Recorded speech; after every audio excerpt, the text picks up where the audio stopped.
Hoje dá continuidade na nossa meditação no Sermão do Monte.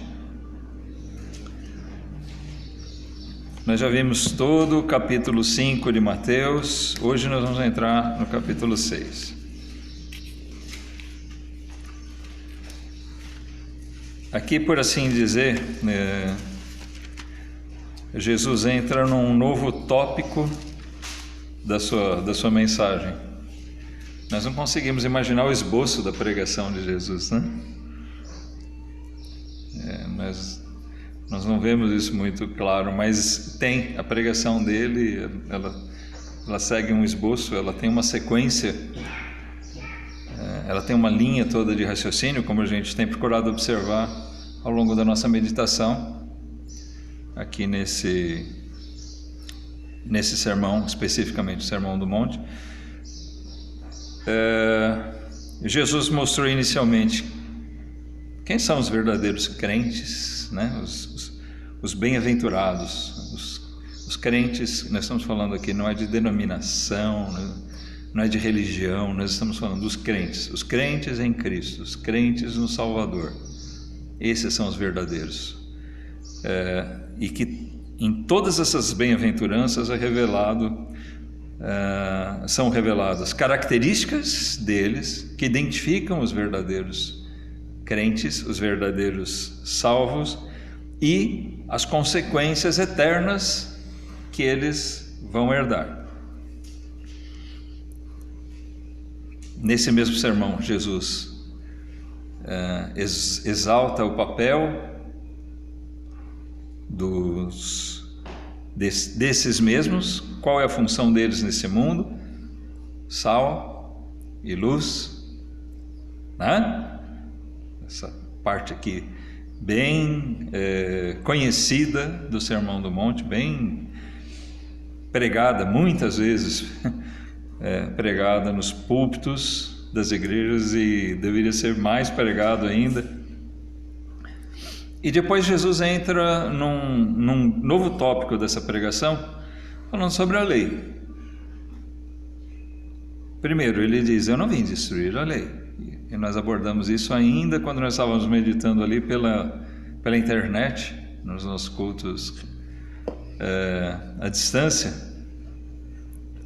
Nós meditamos a respeito desse tópico. Jesus cumpriu a lei cerimonial, todos aqueles sacrifícios, todas aquelas coisas ele cumpriu, e a lei material, ela não caducou, ela não foi abolida. A lei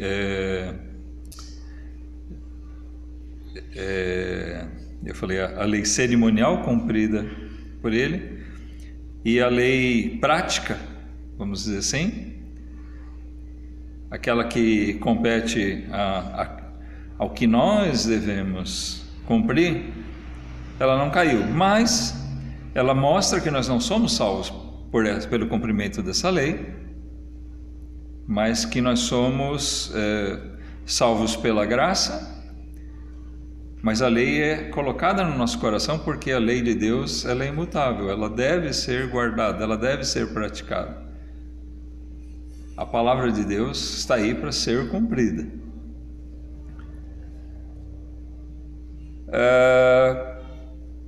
Ele mostra então algumas diferenças sobre a forma que estava sendo interpretada a lei erroneamente pelos religiosos judeus. A lei foi mutilada, a palavra de Deus foi mutilada pelos religiosos, pelos mestres judeus, e ela continua sendo mutilada por boa parte dos pregadores de hoje, né? Criando falsos evangelhos e torcendo as Escrituras, desprezando as Escrituras.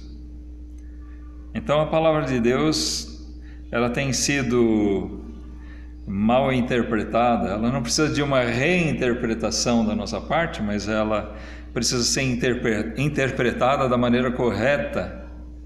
E é isso que Jesus mostra aqui no Sermão do Monte.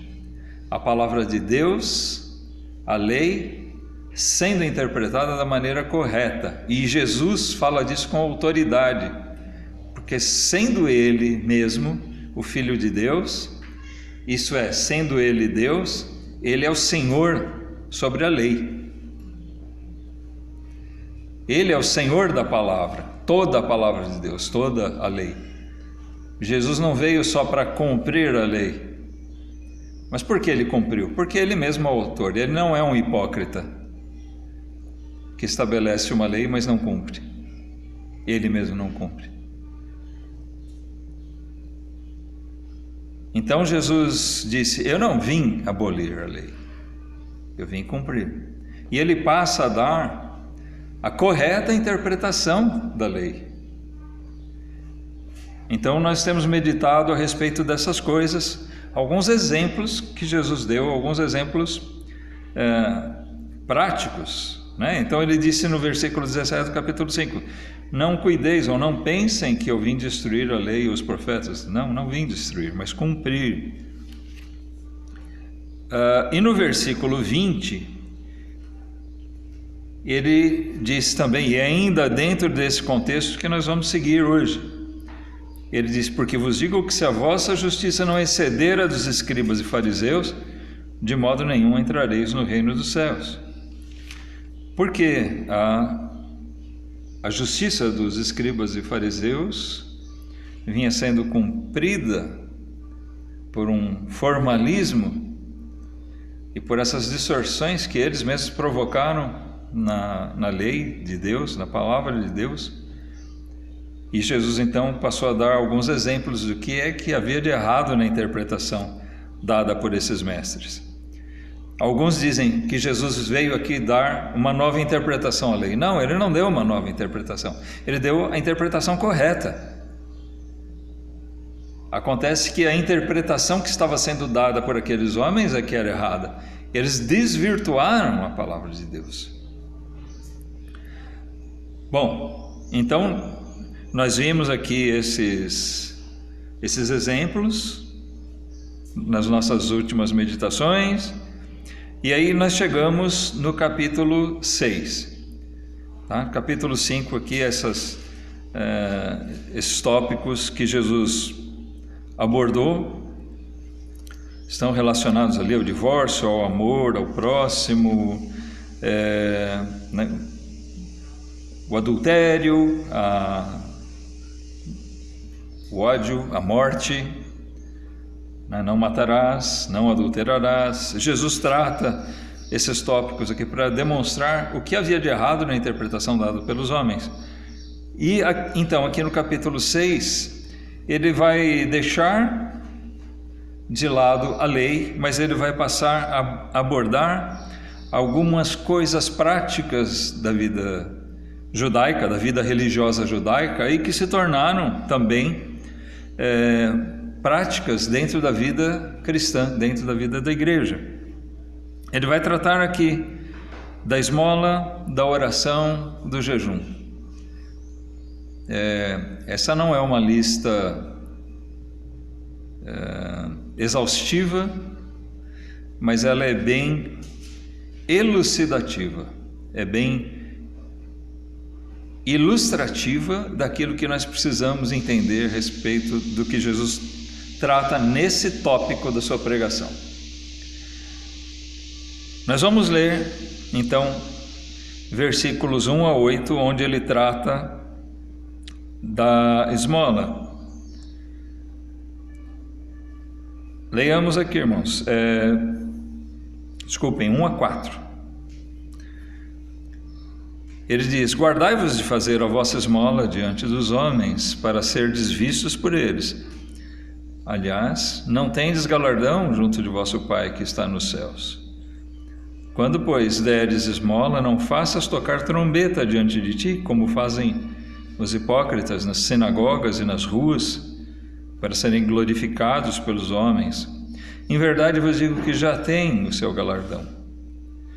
Mas quando tu deres esmola, não saiba a tua mão esquerda o que faz a tua direita, para que a tua esmola seja dada em secreto.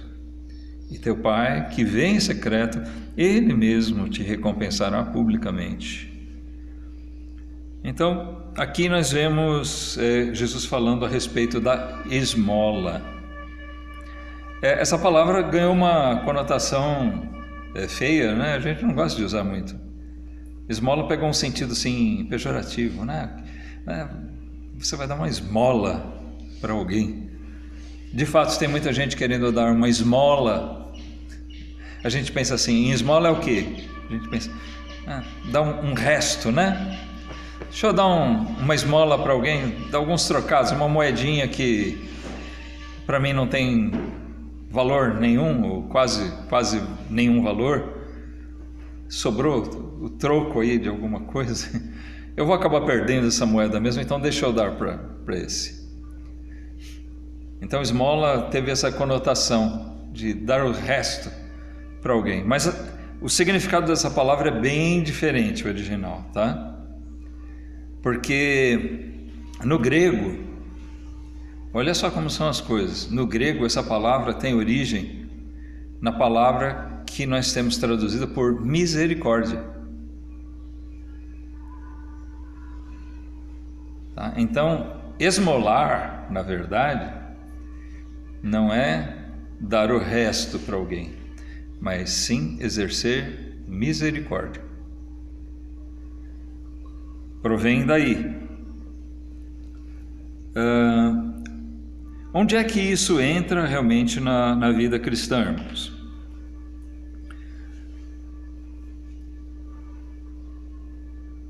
É óbvio que faz parte do nosso, vamos dizer assim, do nosso cartel, da nossa lista, o nosso rol de compromissos, de exercer a caridade, a misericórdia, o amor, né? Essas coisas, elas fazem parte da vida cristã. Então, a gente ajudar o próximo nesse sentido, fazer esmola ou dar esmola, como a gente diz, faz parte nós ajudarmos alguém. Mas no Novo Testamento, na vida da igreja, isso entra de uma forma que hoje nós acabamos esquecendo, porque, vejam bem, isso tem relação com as nossas ofertas, aquelas ofertas que nós trazemos à igreja. Esse se tornou um assunto que parece muito diferente, mas não é. Ou pelo menos não deveria ser. Tá? Eu não sei se eu consegui me fazer claro.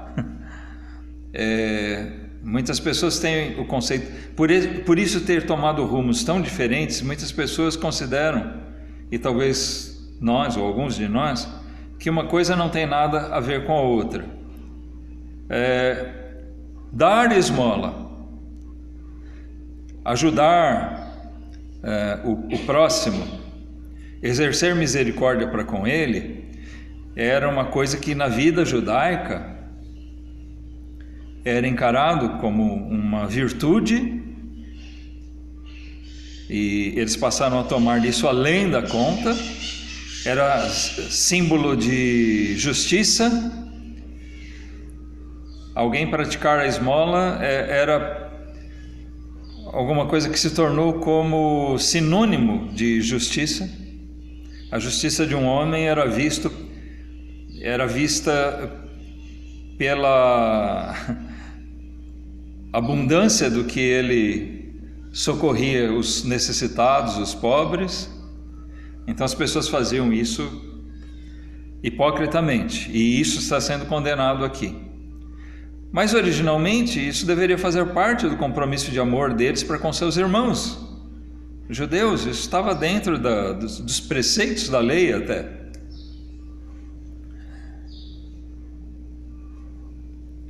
Mas na vida da igreja, então hoje se vê que as ofertas trazidas à igreja são um valor, um dinheiro que é para enriquecer os pastores.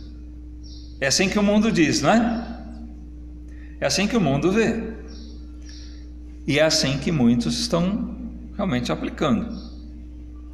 Então essa não tem realmente nada a ver, essa oferta trazida hoje para construir impérios de pastores. Eles fazem uma indústria, falsos pastores, né? São lobos que estão ali. Isso realmente não tem nada a ver com a esmola de que Jesus estava falando e que era praticada entre os judeus. Mas a autêntica esmola tem sim tudo a ver.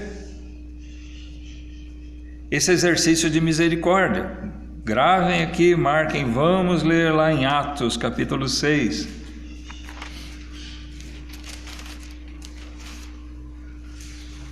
Aí eu creio que vai ficar mais claro. Aliás, capítulo 4 antes, irmãos. A gente chega no 6 já. Versículo 32. Atos 4, 32. E era o coração e a alma da multidão dos que criam, e ninguém dizia que coisa alguma do que possuía era sua própria, mas todas as coisas lhes eram comuns. Versículo 34.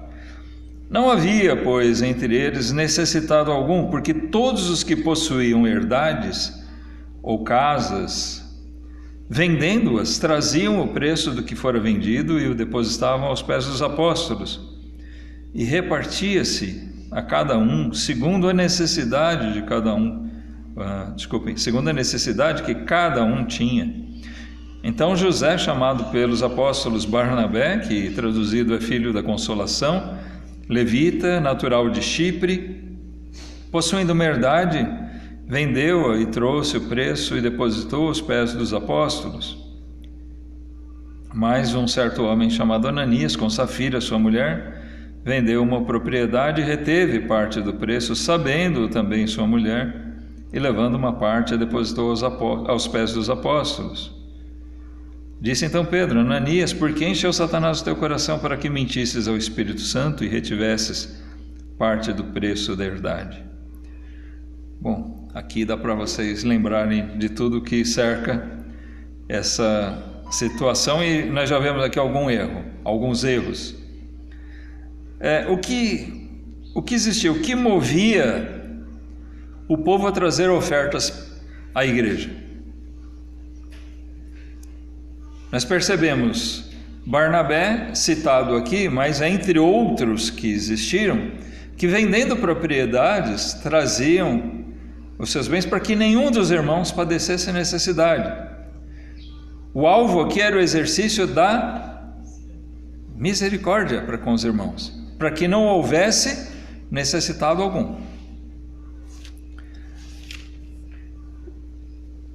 O desvio começa pelo que fizeram Ananias e Safira. Eu segui a leitura até aqui, justamente porque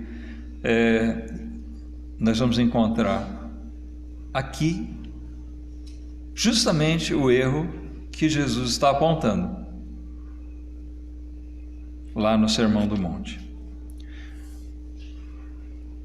Ainda no capítulo 6, eu disse que nós viríamos aqui, versículos 1 a 3, diz: ora, naqueles dias, crescendo o número dos discípulos, houve uma murmuração, uma queixa dos gregos contra os hebreus, porque as suas viúvas eram desprezadas no ministério cotidiano. E os 12, convocando a multidão dos discípulos, disseram: não é razoável que nós deixemos a palavra de Deus e servamos as mesas.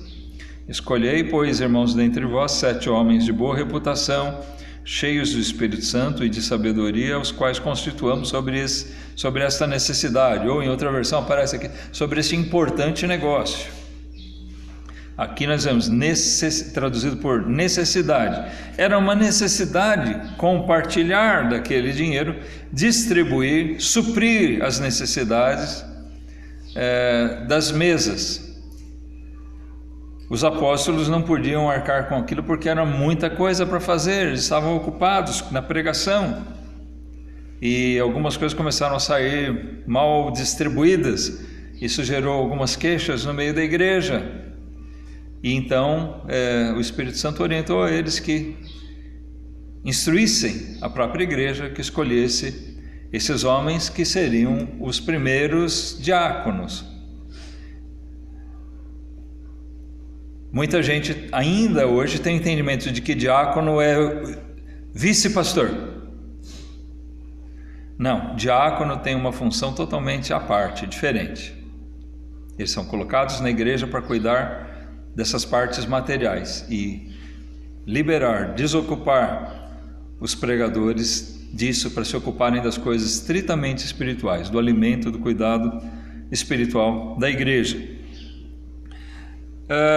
Mas irmãos, então aqui nós vemos, quando nós lemos lá Jesus falar de fazer esmola, nós pensamos na esmola feita diretamente, naquela oferta feita diretamente de uma pessoa a outra. Nós vemos aqui que no contexto da igreja cristã, isso passou a ser praticado por intermédio da igreja, em favor da igreja, dos membros mais necessitados, mas também por meio dela. E a fonte também é a própria igreja. Irmãos cuidando de seus irmãos, irmãos mais bem resolvidos na vida, vamos dizer assim, supridos, abastados, suprindo as necessidades dos seus irmãozinhos mais necessitados.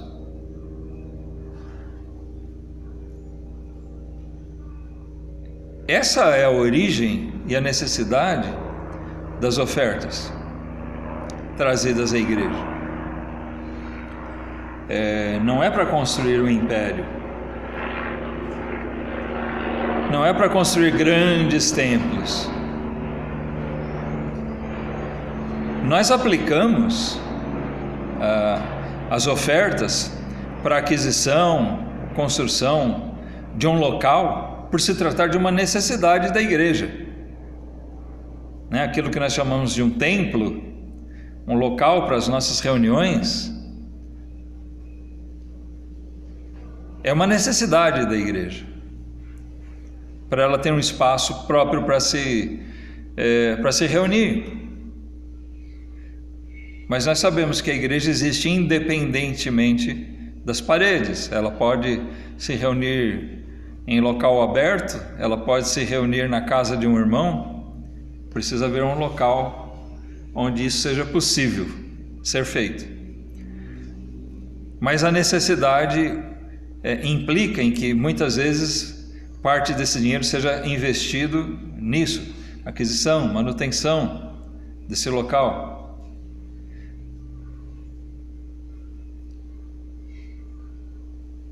Mas também as ofertas não deixam de ser esmolas por causa disso. Ou seja, o sentido aqui, o exercício de misericórdia. Porque ali nós estamos fazendo alguma coisa para que mais pessoas possam vir e conhecer o Evangelho e adorar a Deus. E quando essas ofertas são usadas para enviar, para sustentar missionários, pregadores, a mesma coisa. A misericórdia pode estar sendo vista aqui, exercida diretamente, porque estamos suprindo as necessidades daquela família, daquele missionário. Mas nós temos que ir além de ver que a misericórdia, lembrando que a palavra traduzida aqui por esmola deriva da palavra que tem a tradução de misericórdia. Também, então, a misericórdia que é mostrada naqueles que vão colher da pregação daqueles missionários. Almas que podem ser salvas e que esperamos em Deus venham a ser salvas pelo envio daqueles missionários.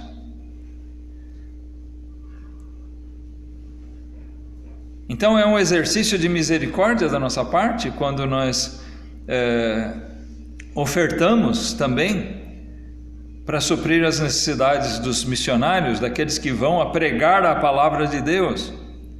Notem, eu estou falando de missionários, não mercenários.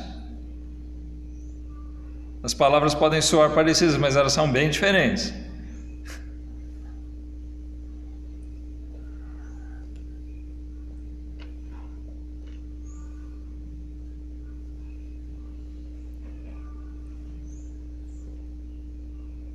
Qual é a relação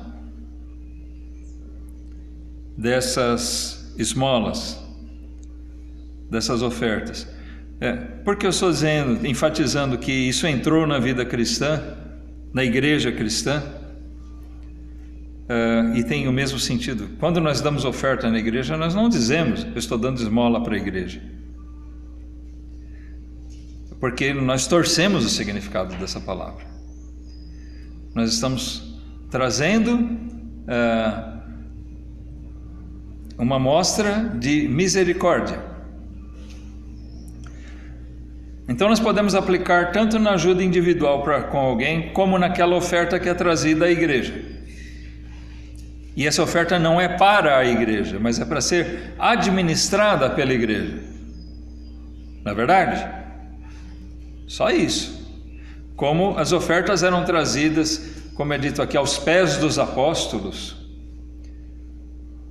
não é com isso dizer que era trazido para eles pegarem, oba, né? Agora nós vamos ficar ricos. Não, aquelas ofertas eram trazidas aos pés dos apóstolos, colocado ali na presença deles, para que eles, vendo as necessidades, suprissem, distribuíssem, e eles não estavam dando conta disso. Por isso instituíram os diáconos. Mas eu disse, nós lemos exemplos bons de irmãos que fizeram isso, mas chegamos lá no caso de Ananias. Qual foi o pecado de Ananias? Eles venderam uma propriedade igual ao que Barnabé fez e outros, e eles trouxeram uma parte do valor. Não tinha nenhuma lei que obrigasse que eles doassem tudo. E eles doaram só metade. Até aí tudo bem. Qual é o problema? É que eles doaram metade e disseram que tinham doado tudo. O que acontece, irmãos? Nós percebemos aí que o propósito de Ananias e Safira era totalmente errado. Aquele casal se deixou levar por um sentimento que muitas vezes nos contamina. Cuidado, porque nós condenamos Ananias e Safira, e muitas vezes nós podemos estar agindo da mesma maneira que eles, e é isso que Jesus está refutando na sua pregação. Ananias e Safira fizeram aquilo porque eles queriam figurar entre os grandes doadores da igreja de Jerusalém. Percebe? Eles queriam que constasse ali, eles queriam aparecer. Nossos irmãos Ananias e Safira venderam aquela propriedade e doaram tudo. Não podia dizer, eles doaram só metade. Aí iam comparar, mas Barnabé doou tudo. Ele vendeu a propriedade, doou tudo. O fulano, outros que não foram mencionados, vendeu também, deu tudo. E Ananias e Safira deram só metade. Não, eles queriam constar na lista daqueles que deram tudo. Eles queriam aparecer. Eles queriam que tocassem trombetas para eles. O que é esse negócio de tocar trombeta? Todo mundo sabe? ser anunciado, né? Olha, prestem atenção, quando se soava a trombeta, era para anunciar, para todo mundo prestar atenção, ou alguém muito importante ia passar, um rei, ou ia ser proclamada uma lei, alguma coisa, algum anúncio muito importante. E aí, quando você queria mostrar alguma coisa, olha, todos olhem para cá, né? Soar as trombetas, é um jeito figurado de dizer, para chamar a atenção de todo mundo, para olhar, olha aqui eu estou contribuindo, olha, eu estou dando tudo. Ah, irmão, irmã, cuidado para não fazer isso. Querer obter o galardão dos homens. Jesus disse que os hipócritas faziam isso nas sinagogas para serem glorificados, honrados pelos homens, diz o nosso versículo 2 aqui. Mas Jesus usa uma figura de linguagem interessante aqui, mas você, quando fizer isso, quando você der esmola, quando você der a sua oferta, quando você ajudar um irmão, a sua mão esquerda, nem a sua mão esquerda deve saber o que a direita está fazendo. É possível isso, literalmente? Não, é o mesmo cérebro que comanda, né? Mas o que Jesus está mostrando aqui? É uma hipérbole, né? Está dizendo, segredo total. Não só não soe trombeta, mas faça até de uma maneira que fique tão discreto, seja premeditadamente discreto. Ninguém precisa ver. Aquele que precisa saber do que está sendo feito, ele certamente vai ver, vai saber e vai recompensar. Você quer me ver constrangido com uma situação? Olha, as igrejas muitas vezes adotam, igrejas boas, verdadeiras. Eu sei, já fiz parte de igrejas que adotaram certas coisas que, sei lá de onde a gente tira, costumes, tradições que a gente copia de alguém, mas não está na Bíblia.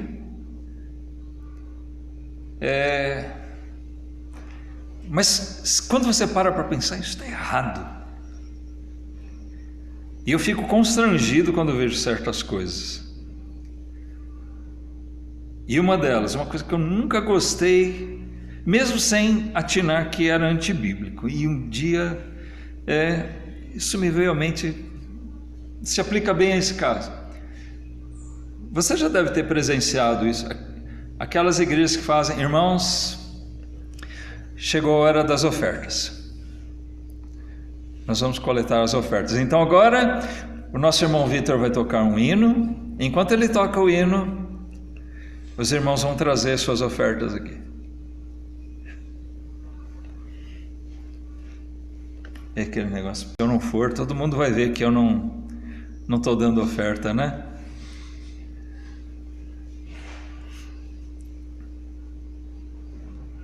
Então, eu tenho que ir. Eu vou ser sincero, irmãos, eu já fiz isso. Tipo assim, eu tinha R$20 para dar de oferta. Nem sei, que moeda era na época. Tinha R$20 para dar de oferta. Mas eu não dava tudo de uma vez. Porque se eu desse tudo de uma vez, eu ia só num culto lá.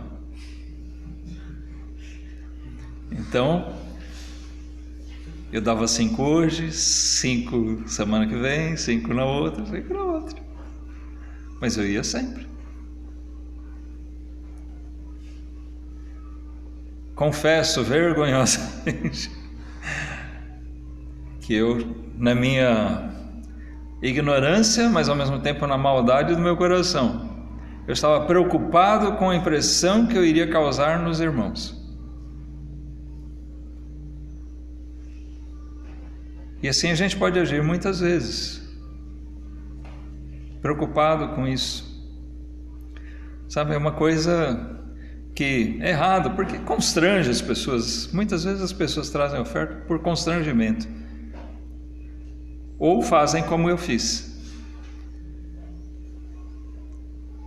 ou então talvez alguns, né, até tenham aquele, deixa eu mostrar aqui, ó, cenzão, hein?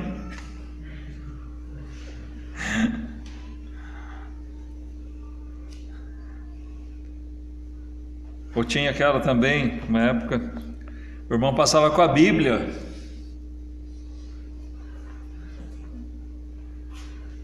e punham as ofertas na Bíblia. O dinheiro ficou santo, né?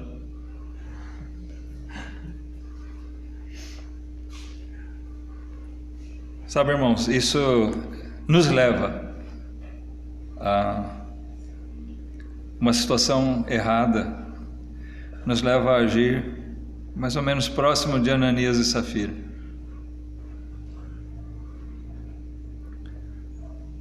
Nem a mão esquerda deveria saber o que a direita faz. E por que eu estou me importando com o que os outros vão pensar? Ah, pastor, quer dizer que eu não preciso ligar para o que os outros pensam? Pera. Isso não quer dizer que você vai dar mau testemunho. Você vai sair agindo de qualquer maneira, ninguém tem nada a ver com a minha vida.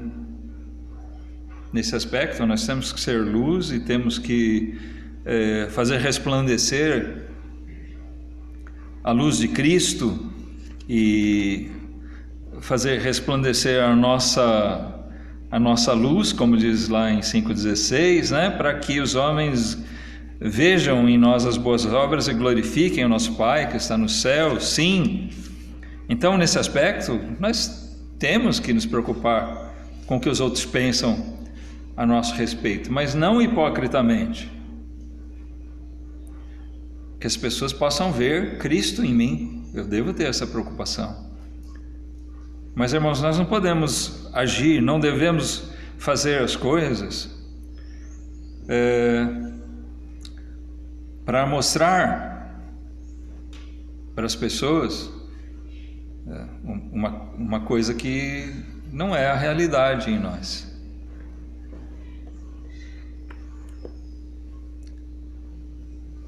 Nós não precisamos fazer uma falsa propaganda e nem devemos querer nos exaltar e buscar honra. Se nós agirmos de qualquer maneira e sentirmos, olha, nós estamos fazendo, eu estou fazendo isso e na verdade eu percebo que eu estou buscando algum tipo de reconhecimento humano. Se nós percebermos isso, nós já fizemos errado.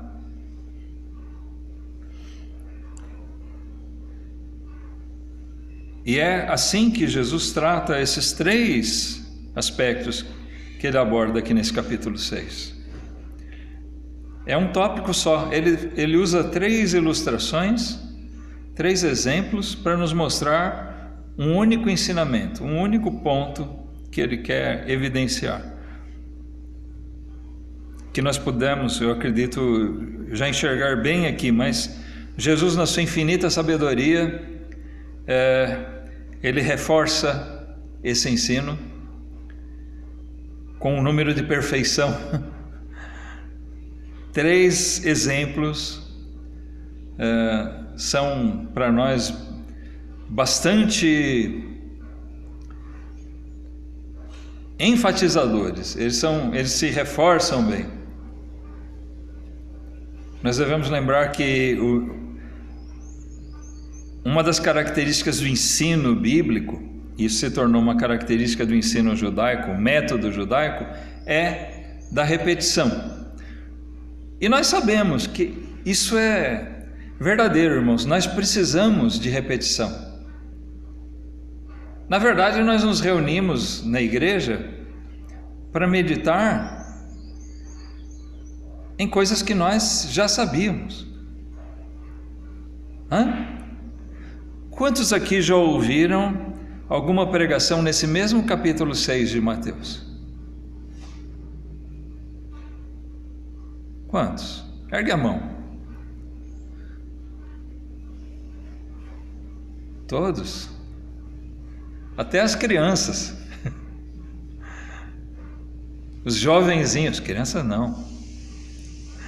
Até os jovenzinhos que têm menos tempo de vida, eles já ouviram uma ou várias vezes. Então o que nós estamos falando aqui não é novidade, mas nós precisamos ouvir. Ninguém fala, puxa, lá vem o pastor Valdir de novo falando sobre esse mesmo assunto.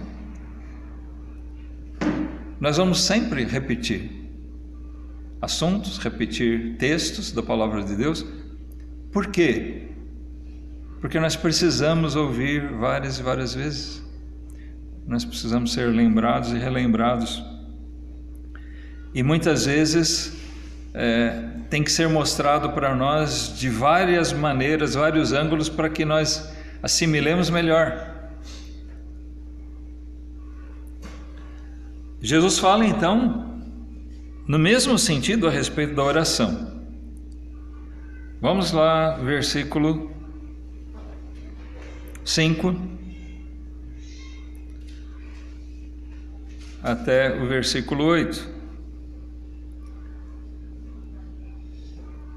E quando orares, não sejas como os hipócritas, pois se comprazem em orar em pé nas sinagogas e as esquinas das ruas para serem vistos pelos homens. Em verdade vos digo que já receberam o seu galardão. Mas tu, quando orares, entra no teu aposento e, fechando a tua porta, ora a teu Pai que está em secreto, e teu Pai que vê em secreto te recompensará publicamente. E orando, não useis de vãs repetições, como os gentios que pensam que por muito falarem serão ouvidos. Não vos assemelheis, pois, a eles, porque vosso Pai sabe o que vos é necessário antes de vós lhe o pedirdes. Então, aqui, Jesus fala a mesma coisa a respeito da oração. Aqueles hipócritas que se comprazem em orar em pé nas sinagogas. Jesus fala de alguma coisa do seu tempo em que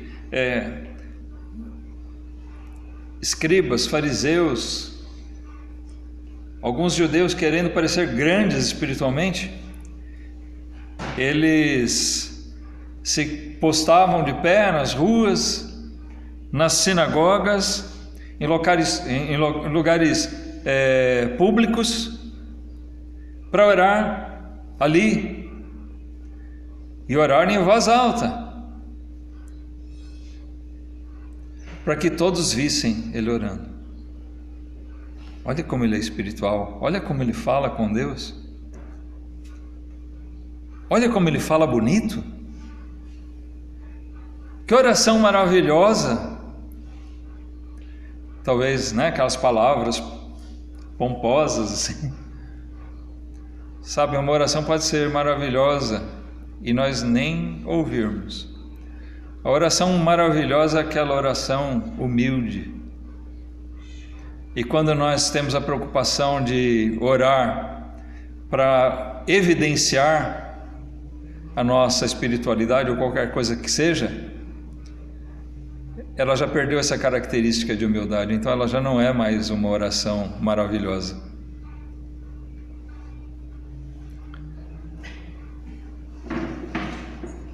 Pode ser a coisa mais certa que nós estejamos fazendo. Ninguém tem dúvida de que orar é certo e bom. Não é verdade? Nenhum de nós aqui tem dúvida a respeito disso. E nós estamos fazendo a coisa certa quando oramos. Mas eu posso fazer a coisa certa do jeito errado. Se eu orar preocupado em agradar alguém, em me mostrar para alguém, isso já deixou até de ser uma oração. Isso não é agradável a Deus. A nossa oração tem que chegar agradável a Deus. Tem que agradar a Deus, ver nosso coração contrito, humilde, suplicante, ou o nosso coração alegre, em ação de graças pelas bênçãos dele, pela misericórdia dele, reconhecendo a misericórdia dele. Essa oração é agradável, ninguém precisa ouvir, só Deus. É por isso que Jesus diz: entra no teu aposento, entra no teu quarto, fecha a porta ali, ninguém precisa te ver. Não adianta você ir para o quarto e colocar uma placa na porta do seu quarto, dizendo: não me perturbe nas próximas 12 horas, porque estarei em oração. Você já está querendo se mostrar, para que as pessoas vejam aquela placa, né, e digam: olha como ele ora.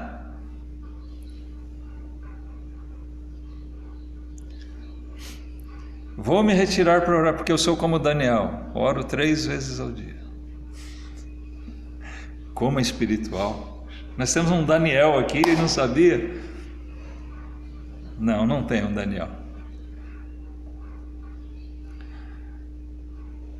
Nós não precisamos fazer autopropaganda. Se nós fizermos isso, nós vamos estar buscando nossa própria glória. A oração é um ato solene, o ato solene de falar com Deus, de falar com o nosso Criador. Quando nós pensamos sobre oração, irmãos, que coisa maravilhosa é ela. Na nossa pouca fé, muitas vezes nós somos levados a nos questionar. Não sei se isso acontece com você. Você está orando e você parar e pensar: será que Deus está me ouvindo mesmo? Já aconteceu isso com você? Que fraqueza nossa, não? Esse recurso foi dado para nós. Nós temos um canal aberto para com Deus, que nos foi dado por meio de Cristo. Nós podemos chegar à presença de Deus. O véu se rasgou, nós temos acesso livre a Deus. E a oração é consequência disso, é a mostra dos benefícios que Jesus fez para nós. Então a oração para nós é um momento solene, para nós exercermos esse privilégio que foi dado para a gente. É um momento para ser desfrutado entre nós e Deus. Nós devemos desfrutar dele. Se nós ficarmos preocupados com terceiros, nós não vamos desfrutar dessa coisa. Nós estamos pensando no que os outros estão ao redor. O que eles estão pensando? Mesmo na oração pública, é difícil, a gente tem aquele nervosismo, aquela preocupação, né, de falar as coisas de uma maneira certa, que todos ouçam. A gente tem várias preocupações, mas nós devemos procurar nos concentrar numa coisa: nós estamos elevando a igreja, nós estamos conduzindo todos numa única oração, nós estamos juntos buscando o favor de Deus. É um momento solene, onde a igreja, como um corpo reunido, se volta para o Senhor. E nós devemos estar atentos a isso. Faz tempo que eu não vejo, não observo, mas até porque a gente realmente se põe a orar, mas eu lembro muitas vezes pregadores chamarem atenção, criticarem, exortarem, porque se você, no meio de muitos cultos, se você na hora da oração der uma abridinha de olho, erguer sua cabeça, muito provavelmente você vai ver certas coisas que são incompatíveis com aquele momento.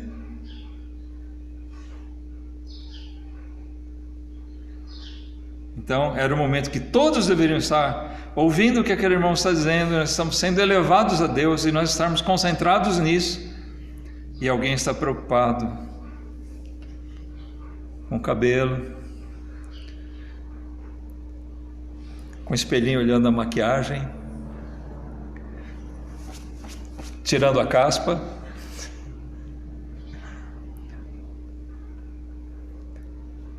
paquerando alguém. Você vai ver as coisas mais absurdas que não deveriam estar acontecendo na hora da oração. E eu não estou falando das crianças, eu estou falando de membros de igreja, muitas vezes. É muito fácil nós esquecermos que a oração é um momento solene. E assim como a oração individual deve ser desfrutada pelo crente junto a Deus, quando ela é pública, ela deve ser desfrutada por todos que estão ali. É um privilégio que nós temos como corpo de Cristo, estarmos reunidos, juntos, buscando o nosso Deus, irmãos.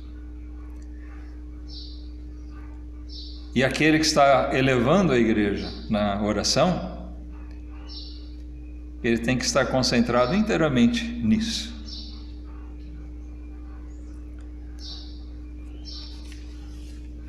As orações públicas, elas não se tornam parecidas com essa, ou não devem se tornar parecidas com essas que Jesus condena.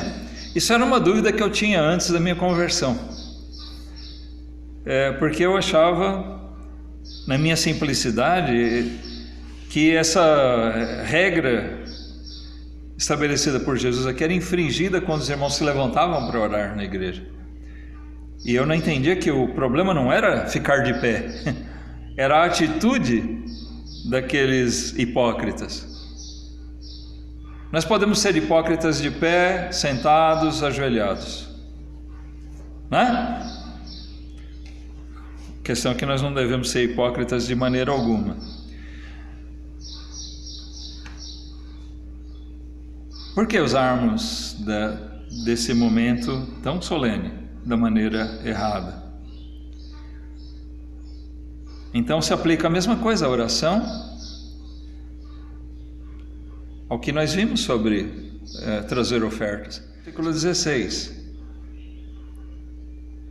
Também Jesus usou aqui a questão do jejum. E quando jejuardes, não vos mostreis contristados como os hipócritas, porque desfiguram seus rostos, para que aos homens pareça que jejuam, ou pareça que jejuam. Eles querem mostrar que eles estão jejuando. Em verdade vos digo que já receberam o seu galardão.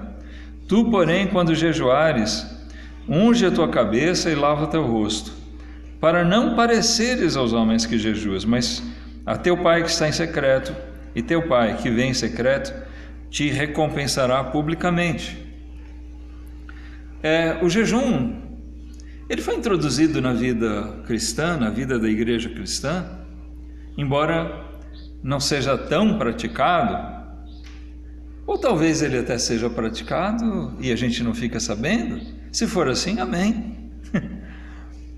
Porque Jesus ensinou que quando você jejuar, você não precisa botar no grupo do WhatsApp: olha, irmãos, eu estou jejuando. Não deve tornar público. Mas por que jejuar, né? Nós vemos que o jejum é uma prática de profunda devoção, e devemos lembrar algumas razões, né? Nosso desejo intenso de uma comunhão com Deus, ou de uma comunhão maior com Deus, sobre uma necessidade forte, uma grande necessidade que nós temos individualmente ou coletivamente, a igreja. Vamos buscar a Deus numa intensa dedicação, vamos nos retirar a orar e meditar na palavra de Deus, vamos nos abster de outras coisas dessa vida, nesses momentos, buscando e clamando ao Senhor por aquilo. Talvez jejuar gratidão.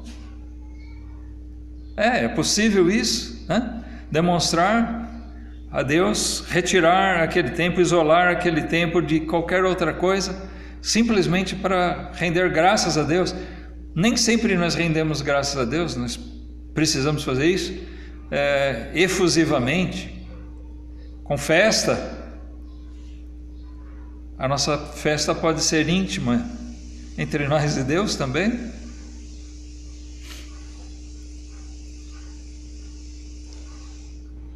O jejum pode ser motivado por uma tristeza imensa, uma tristeza muito grande. Nós derramarmos nossa aflição, nossa tristeza, nossa amargura de espírito diante de Deus, buscando conforto da parte dele, uma consagração pessoal.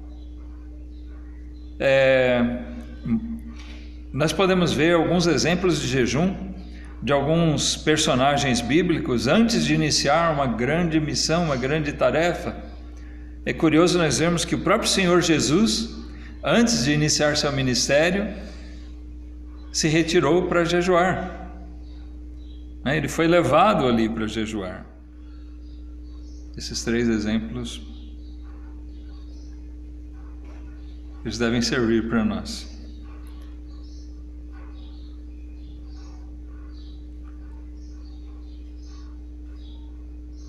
Poderíamos fazer uma lista mais ampla?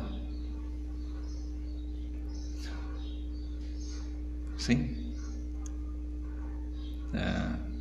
Pregar. Se eu ou algum dos irmãos vier pregar aqui, dar um estudo, preocupado em alcançar a glória dos homens, nós cometemos pecado e nós não vamos estar no alvo correto, e muito provavelmente isso não vai trazer os efeitos necessários, isso não vai ser agradável a Deus. Isso é o principal. Trazer visitantes à igreja são coisas boas, mas se nós trouxermos alguém para a igreja para mostrar que nós estamos evangelizando, que nós estamos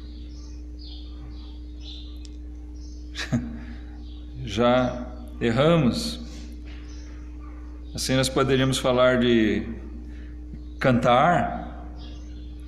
Eu acho uma área muito perigosa, irmãos. Eu fui já em tempos passados muito voltado para a parte da música, né, na igreja. Gostava muito de cantar, gosto de cantar, na verdade. Acho que não tanto quanto antes, mas gostava principalmente de coral. A harmonia das vozes é uma coisa que encanta, é uma coisa que Deus nos deu. Eu não estou dizendo que é pecado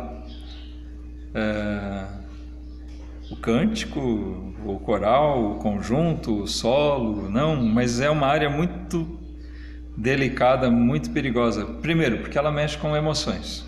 A música mexe com emoção.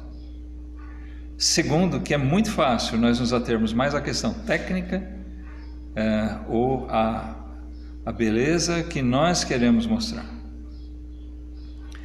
Talvez a nossa voz, talvez a harmonia, ou talvez por fazermos parte do grande coral, não sei o quê. E eu vejo, tenho muitas histórias a respeito disso, né? Nós tínhamos um coral na igreja, certa época, e pelo número de vozes, a disposição normal era as vozes femininas, sopranos na frente, e nós tínhamos menos vozes femininas contralto. Então nós tínhamos bastante sopranos na frente, contralto, tenor e baixo, as 4 vozes. Então atrás contralto, tenor e baixo. E aí nós estávamos precisando de mais gente para o contralto e vimos que tinha uma irmãzinha lá que ela poderia ajudar no contralto. Ela não quis ir cantar o contralto, sabe por quê? Porque ela ia ficar escondida e ninguém ia ver ela. Ela queria estar no soprano para estar na frente, para todo mundo ver que ela estava cantando no coral.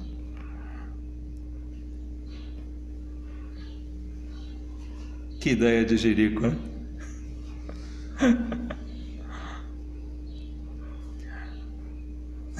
Muitas vezes nós podemos ter essas ideias de Jerico.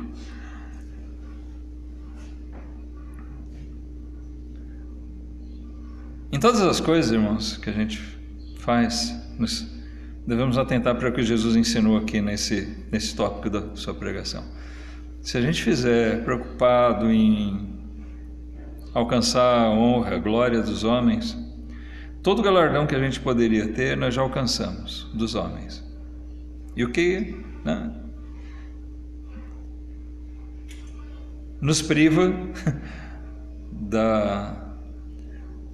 daquilo que é o melhor, é você ter a honra de Deus, da parte de Deus, né? Deus nos honrar.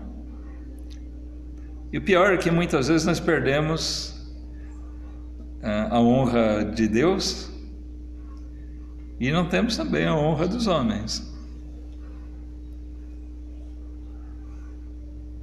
É um pensamento tosco essa busca de reconhecimento humano.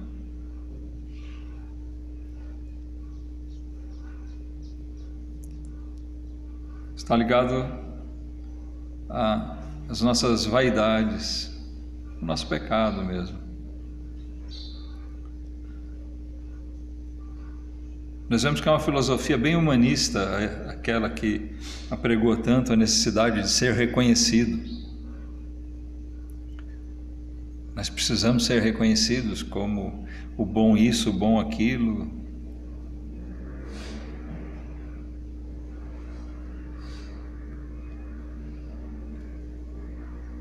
Precisamos tomar cuidado com isso. Lembrando que Paulo diz aos Coríntios que eles deveriam lembrar e observar que Deus escolheu as coisas mais desprezíveis para si. As coisas loucas diante desse mundo, as coisas vis, desprezíveis, né, aos olhos do mundo. Então, não está na nossa bela voz, não está na nossa eloquência, na nossa beleza, aparência física, não está no nosso vocabulário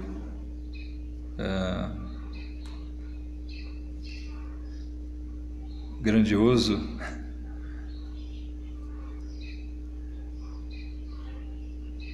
Não está na nossa generosidade em dar. Todas essas coisas podem ser bem usadas, mas se forem usadas com aquela humildade, se forem usadas para glorificar a Deus, não buscar nossa glória própria. Então, nós atentemos para aquilo que Jesus nos ensina também aqui nesse sermão. Se nós agirmos diferentes, nós vamos estar agindo exatamente como aqueles hipócritas fariseus. E aí nós lembramos do versículo 20.